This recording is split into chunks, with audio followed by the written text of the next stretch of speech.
On a tous déjà ressenti ça, pas vrai? Cette impression de lutter constamment contre la montre, d'être complètement en décalage avec le rythme du monde, ce fameux 9 à 17 heures. Eh bien, cette sensation, elle n'est pas juste dans la tête, c'est d'une question de biologie, purement et simplement. On va explorer ensemble les secrets de notre horloge interne et on va voir s'il est vraiment possible de la maîtriser. C'est la question finalement. Mais attention, être en forme le matin ou au contraire plein d'énergie la nuit, ce n'est pas juste un choix de vie, ni même une question de discipline, non. En réalité, c'est une prédisposition qui est profondément ancrée en nous. C'est notre biologie qui décide. Et cette image de Dali, elle illustre parfaitement ce sentiment, cette distorsion du temps. C'est exactement ça. Ce sentiment, les scientifiques lui ont même donné un nom, le décalage horaire social. C'est tout simplement le conflit permanent entre notre horloge biologique, à nous, et les horaires que la société nous impose. Alors, justement, pour comprendre pourquoi certains sont du matin et d'autres pas du tout, il faut plonger un peu dans la science de nos rythmes internes. Alors voilà, ce domaine, ça s'appelle la chronobiologie. C'est la science qui étudie ces fameuses horloges. Et franchement, même si l'idée n'est pas nouvelle, les découvertes récentes sont absolument fascinantes. Aujourd'hui, on sait que ces horloges internes, elles dictent, presque tout dans notre corps, de notre humeur à notre métabolisme. C'est fou, non? Le concept le plus connu, c'est bien sûr le rythme circadien. Imaginez-le comme le chef d'orchestre de notre corps. Il est situé dans une toute petite zone du cerveau, le noyau suprachiasmatique, ou NSC. Et son boulot, c'est de s'assurer que tout est parfaitement synchronisé, de la production d'hormones jusqu'à notre sommeil. Et voilà concrètement à quoi ça ressemble, une horloge interne en action. Ce que vous voyez là, c'est l'enregistrement de l'activité d'un hamster. Chaque petite barre noire, c'est un moment où il est actif. Regardez-moi cette régularité, c'est incroyable, non? Ce qui est dingue, c'est que même dans le noir complet, l'horloge interne, elle, continue de tourner. C'est la preuve visible que ce mécanisme est bien réel et autonome. C'est ici qu'entre en jeu ce qu'on appelle le chronotype. En gros, c'est juste la tendance naturelle de chacun. C'est ça qui fait qu'on est plutôt du matin une alouette, ou du soir un hibou. Et j'insiste, ce n'est pas du tout une question de volonté.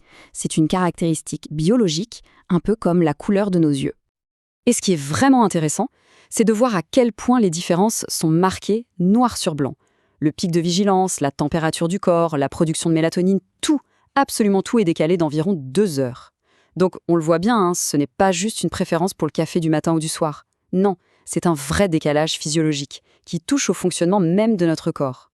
Bon, maintenant, on arrive au cœur du problème. Que se passe-t-il quand notre horloge biologique, qui est si précisément réglée, entre en collision frontale avec les exigences de la société moderne? Le point clé, il est là. Regardez ce chiffre. Selon une étude, près de la moitié de la population serait ce qu'on appelle un type tardif. La moitié. C'est juste énorme. Ça veut dire que des millions et des millions de personnes vivent chaque jour complètement à contre-courant de leur rythme naturel. Et les conséquences de ce conflit, eh bien, elles sont sérieuses.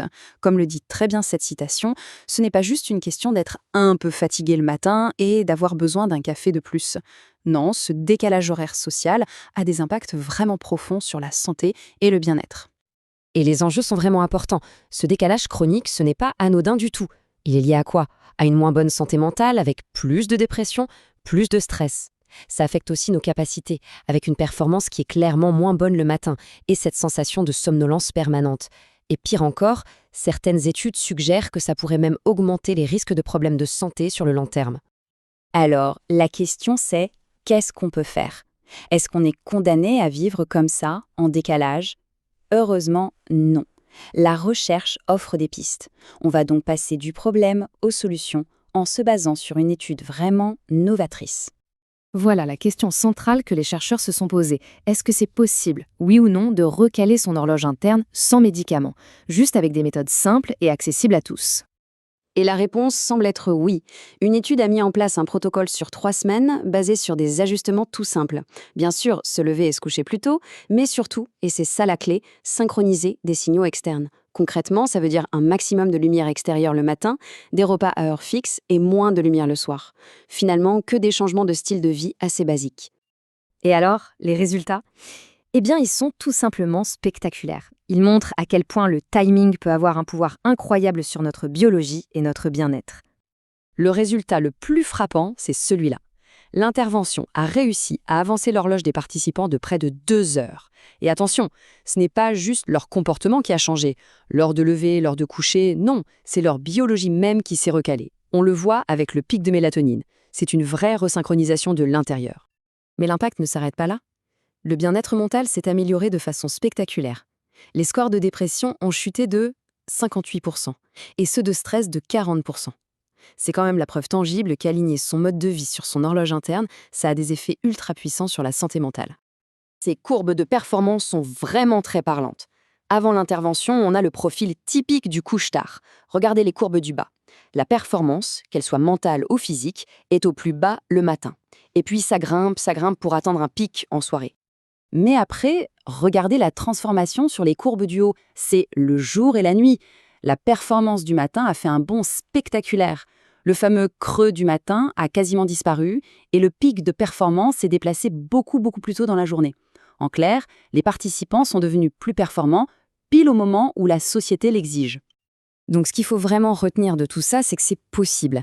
Avec des changements de vie simples et volontaires, on peut resynchroniser son horloge interne. Et les bénéfices sont là, une meilleure santé mentale et de meilleures performances. C'est une perspective vraiment encourageante, non ? Et tout ça, ça nous laisse avec une dernière question, une question un peu plus large. On vient de voir qu'il est possible de s'adapter aux exigences de la société. D'accord.